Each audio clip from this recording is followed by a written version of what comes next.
Duel Review is brought to you by NexusDigitalComics.com.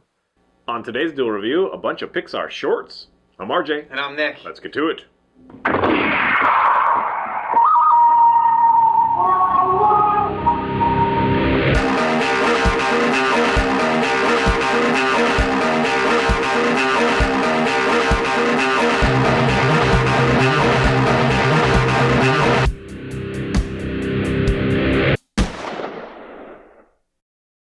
Today is the 28th of November, and we're taking a look at shorts from Pixar. That's right, and there's been several volumes of them, but what we're going to take a look at is mostly almost exclusively, the ones that aren't tied to a movie. So none of the Mater ones, none of the Toy Story ones, none of that.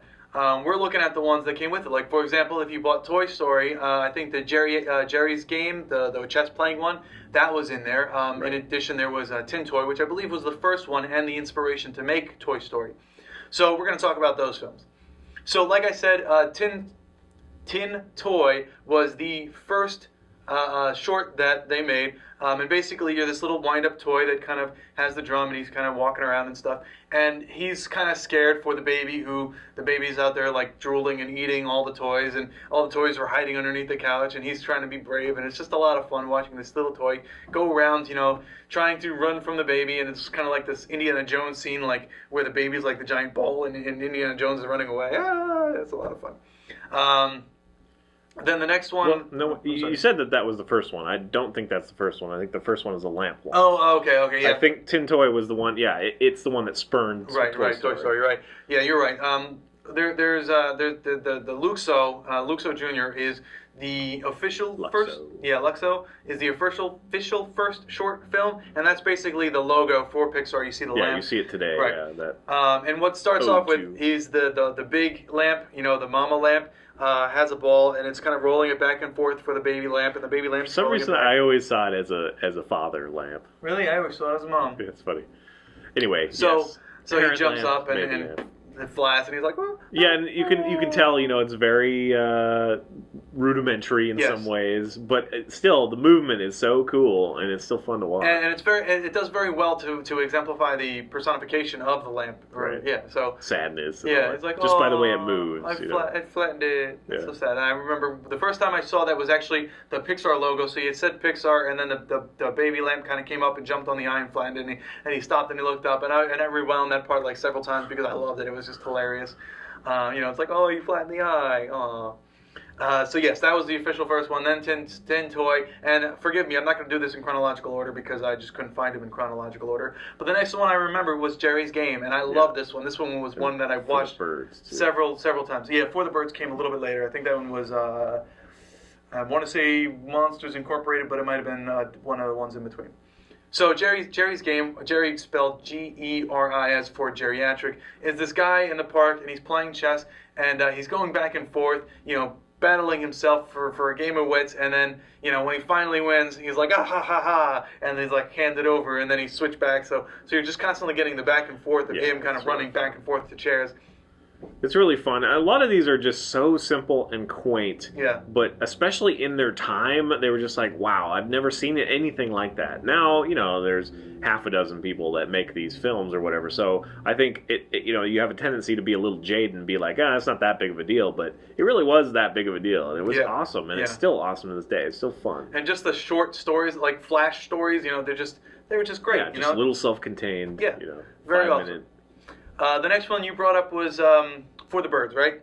So For the Birds was a fun one, and it's just hilarious because you have this big blue bird, and he wants to fit in with all the little tiny birds that are sitting on a wire, and he kind of flies in and he sits on the wire, and the wire just kind of droops down, and the little birds are making fun of him, and they want him off the wire, and they're pecking at his pushing him and pecking at his toes until he finally lets go, and all you get is like this big cloud of feathers, and it was just hilarious. Yeah. And then they all fall down, and the big dodo bird thing laughs, or stork, or whatever he is. Yeah, that reminds me, and I'm just going to say this real quick. There is a website called, I think, Anaboom, that has a lot to do with... Toon Boom is an animation software. Anyway, Anaboom has a lot of little stories like this. So if you're kind of into the little short little fun things, maybe check out that website. It came to my mind, so I wanted to share it with you. Right. Let's continue with Pixar. Okay, so the next one that I remember seeing, and I'm going to try and go by how I remember watching them, was Presto. And Presto is the story of a magician and his right. rabbit. Basically, he wants the rabbit to come out of the hat, just like a normal trick, but the rabbit's hungry. The rabbit wants the carrot. But he says, no, you can't have the carrot until the trick is over. And so it's just the back and forth between the magician and the rabbit's getting revenge for not getting fed because he's really hungry. So it's just a fun little throw back and forth. So that was fun. Yeah, again, like distinct personality, very different from the other films. Yeah. Just somebody has a great idea, and that's one thing I really applaud Pixar for. Is like directors. Directors are all people that have worked on the other Pixar films. It's just like, hey, you know what? It's your turn. You do a movie. That's so cool. That's so cool. And they do it with the shorts as well. Yeah. From there, I remember Knick Knack, and that was a story about a little snowman in a snow globe, and he wants to get out, and he wants to go to the Hawaii snow globe, and he wants to, just get out of the cold, essentially, because he's in a snow globe. And so he's trying to get out, and the whole time he's like trying to figure out a way to get out of his stupid snow globe, and it's just kind of, his attempts, and it's a lot of fun, although it kind of ends on a fairly sad note, I guess. Well, sort of. I don't know how to say that. I have to admit, that's the one I haven't seen. I know I've seen the little face on the Pixar, DVD, and I always wondered, but I've never seen that one. Yeah. Okay, Sounds so cute. that one's that one. Then the next one I remember is Bounden. Bounden is the story of a little sheep, and he's very musical. He's been yes. He's been sheared, so he's kind of naked, and all the other animals are laughing at him. But then comes this jackalope bounding along, and he sings this song as he's trying to lift the spirits of the little lamb, I guess, the little sheep. So it is a lot of fun. I like the song. The song is pretty fun. If I could remember it, I would sing it, and that would piss him off. So I probably shouldn't remember it. So that one was exactly. So that was fun. From there, we move on to Partly Cloudy. Partly Cloudy I like. This was a fun little story. Partly Cloudy is the story of, it's a I don't know how to say it. You have storks, and they deliver babies, and sometimes they're baby kittens and baby dogs and baby humans and all this stuff, and they fly up to this like high level of clouds, and the clouds are these little people, or these big people, I should say, big cloudy people, and they just kind of shape the thing that they're making, and then woof, then you have this, or they electrocute it first, and then woof, you have this thing, and he gives it to the stork, and the stork kind of flies to the home that it belongs to. That's how babies are made. That's how babies are made. But then you have the storm cloud, and the storm cloud is trying to make things, and I should mention that all of the clouds have a stork of their own. So each stork flies to a designated cloud, and they collect the babies that have just been created and fly them off to wherever they belong. So this rain cloud has a stork, and you can tell already that the stork is already beat up, so things are going on. And the children that he makes, he makes a crocodile baby who just, clomps down on the stork, and he makes, an electric eel that electrifies him and stuff, and it's just a lot of fun. But there's kind of a sad moment when the stork kind of goes away to another cloud, and the rain cloud is all upset and sad, and he just wants his friend back. He wants to continue creating these things because he likes creating. That's his job. He creates, and it just kind of gets sad, but then it gets uplifted, and it's just funny. So I recommend that one. That one in itself is just a very well made movie. A lot of these you can find on YouTube, right? Yes, yeah, I believe you can. I think that's sweet. So that was that one. Then there's Day and Night. Day and Night was an interesting one because it's not, there is 3D, but it's in the background. So essentially you have a black space, and then you have Day, who is like this kind of outlined type character. And as he's moving, in himself is the daytime. So he moves around, and within him you'll see like a big tree or something like that, and the wind's blowing, and he feels good. And there was a moment where he had to go to the bathroom, and you showed like the waterfall, right where his waterfall is. And then you have the night character, who's the same thing. Within him is the nighttime, and so they kind of meet each other, and they're trying to show off who's better. I'm day, and this is what I have, and I'm night, and casinos are cooler in my time, and one's got explosions in fireworks, and the other one's got like just all sorts of great stuff. And so they're constantly battling back and forth until they decide that they like each other. They like what's in the daytime. They like what's at night, and so they just kind of want to position each other onto these moments in life. So the casino I mentioned, the daytime standing in the casino and nothing's really happening. He's like, oh, check it out, this is a casino. And he's like, oh no, this is a casino. And he pushes the day out of the way, and nighttime's there, and the casino's all lit up. There's great music and stuff. And then you have the daytime. He's kind of on a radio broadcast, and the radio broadcast is playing this really moving music, and the nighttime wants it, so he pushes it away, but by then the radio station's closed and you can't hear anything, and it's kind of like this thing, so it's a lot of fun, and then there's that moment at the end. A clever idea. Yeah, just really nice. I want to talk about the one that kind of brought us into this, Laluna. We just reviewed Brave, right. And Laluna is very different in a lot of ways. It's basically a story of a little boy and two older gentlemen who have a job to do. And the moon, basically, when it rises, it's all gleaming and shiny. And what it is it's all these little stars that have crashed into the moon and covered it. Right, falling stars. And so these people are tasked, and they're basically teaching the boy how to do it.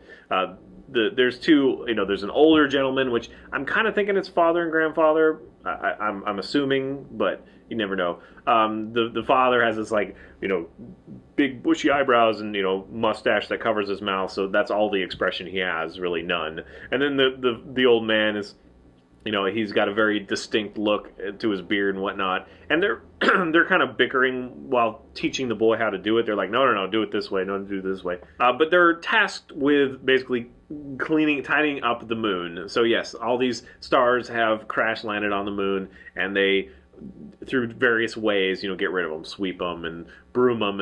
And that's the thing, is that the old man has a beard that reminds you of a broom, and the other one has a push broom that reminds you of the mustache kind of thing, and they just kind of personify the way they clean up the moon. And it's just a very simple thing. There's this moment where they're in a boat and the moon is up high, and they take a ladder out of the boat, which it comes from nowhere kind of thing, and they put it up to the moon, and so they tell the kid to climb up with an anchor, and he climbs up the thing, and then this weird whole gravity shift things where he's being pulled into the gravity of the moon, and it's just like, oh, it's right there, like it looks so big. Well, that's because it's right there, apparently. Kind of thing. And the stars are really cool. I mean, the way that they textured those and had light come from in them and have this translucency, bit, that's pretty phenomenal. But I overall, it's not my favorite. I kind of, it was a cute idea, it's kind of like the moon is made of cheese, kind of thing. It's like, oh, it's covered with shooting stars, and so they got to clean it up every night, otherwise, whatever, it'd be too bright for the day or whatever. And I don't know, it's okay. There's this one moment where a giant star comes, and the two older gentlemen don't know what to do, but the kid has an idea, and I guess I won't spoil that part, but it's kind of oversimplified, and I kind of, again, it lacked a little bit of story, and I think that the technology is great, and I think that it's getting to a point where really much the sky is the limit. And anyway, I guess we maybe shouldn't have ended off with the one that we're not totally crazy about. But that was cute. The last one that we saw. It was cute, and that was the one that gave us the idea. We should do some Pixar for sure. Yeah. So I think you might have seen them in Best Buy or whatever. They sell volumes now. There's several volumes, and the volumes contain not only the non-affiliated shorts, but also the Mater's Day, UFO Mater, or whatever. All those freaking Mater ones. Yeah, and Jack, right, from The Incredibles. That one was. Oh yeah, cute. Jack's Attack. I love that one. That was Campfire. That was great. Yeah, he has all these superpowers, and the babysitter has to take care of it. Yeah, that was fun. All right, guys, thanks for watching. Please subscribe to our YouTube channel, and let us know if there's any short animations that you guys love. Yeah. And watch our playlist. Game Labs has been a lot of fun. Yes, they have. Yes, they are. And please leave comments. We love comments. And you can help support us by buying our wares at spiderwolf.com. That's right. T-shirts, card games, art prints, short stories, and more to come. All right, guys. See you next time. Oh, I think yours actually deflected mine. I'm running away. Did you see that? It went that way. Next time, we take a look at the Animatrix. See you next time. Oh, I think yours actually deflected mine. I'm running away with it. Did you see that? It went that way.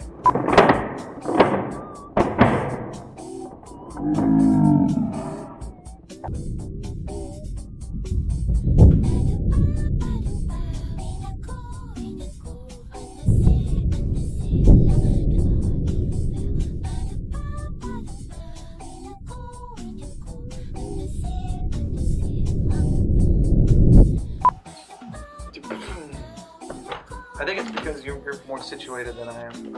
I think it's just because I suck, actually. I'm terrible. For the first 100 episodes, I shot left-handed. He did, and he still beat me. But I was a lot Actually, closer. you caught up at 100. Yeah. And I will catch up again. I will. Just, it's awkward. Because I have to lean in. I do. Because look, like right here, I don't sit in my seat and tell me if you can. Oh, there you go. There's one.